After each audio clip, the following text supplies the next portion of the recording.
सनातन परंपरा में हर दिन और हर तिथि का खास महत्व होता है।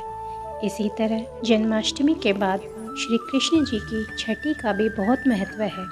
श्री कृष्ण जन्मोत्सव यानी कृष्ण जन्माष्टमी के 6 दिन बाद भगवान श्री कृष्ण की छठी मनाई जाती है। इस दिन लोग भक्ति भाव से लड्डू गोपाल जी की पूजा करते हैं और उनका नामकरण किया जाता है। जैसे बच्चे की छठी पर कड़ी चावल बनाने का रिवाज होता है, ठीक उसी प्रकार श्री कृष्ण की छठी के दिन भी लोग अपने घर में कड़ी चावल बनाते हैं। श्री कृष्ण के छठी मनाने के उत्सव के पीछे भी एक कहानी है। आइए आज जानते हैं उस कथा के बारे में। श्री कृष्ण का जन्म कंस के कारागार में हुआ था। आधी रात का समय था, तेज बारिश हो रही थी। मोहमाया के प्रताप से कारागार के समस्त प्रहरी सो गए। आकाशवाणी हुई और वासुदेव रातों रात गोकुल के नंद बाबा के घर श्री कृष्ण को पहुंचा आया। कंस जब कारागार में आया तो उसको बताया गया कि लड़की हुई है। कंस ने उसको मारने की कोशिश की, लेकिन वह यह कहते हुए आकाश में बिजली बन गई कि तुझे मारने वाला तो पहले ही जन्म ले चुका है।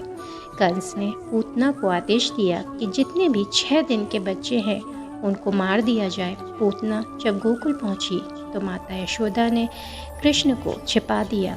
बाल कृष्ण को 6 दिन हो गए थे, लेकिन उनकी छठी नहीं हुई थी, ना ही नामकरण हुआ था।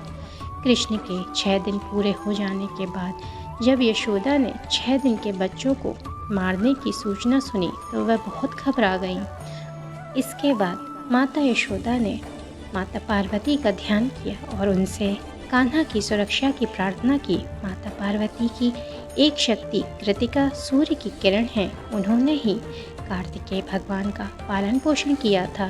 कृतिका माता ही छठी माता है। उन्होंने देवी पार्वती के आदेश पर भगवान का ध्यान रखा। इससे कोई भी राक्षस यशोदा के घर पर प्रवेश नहीं कर सकते थे। तब भगवान ने उन्हें सूक्ष्म रूप में दर्शन देकर कहा कि अब से जो भी तुम्हारी पूजा करेगा तुम उनके बच्चों की सुरक्षा के लिए अभय वर देना, लेकिन मुझे इस रूप में राक्षसों का उद्धार भी करना है, इसलिए अपनी छत्र छाया मुझसे हटा लो।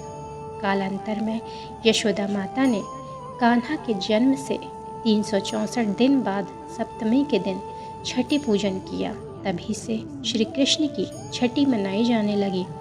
तभी से बच्चों की छठी करने की परंपरा शुरू हो गई।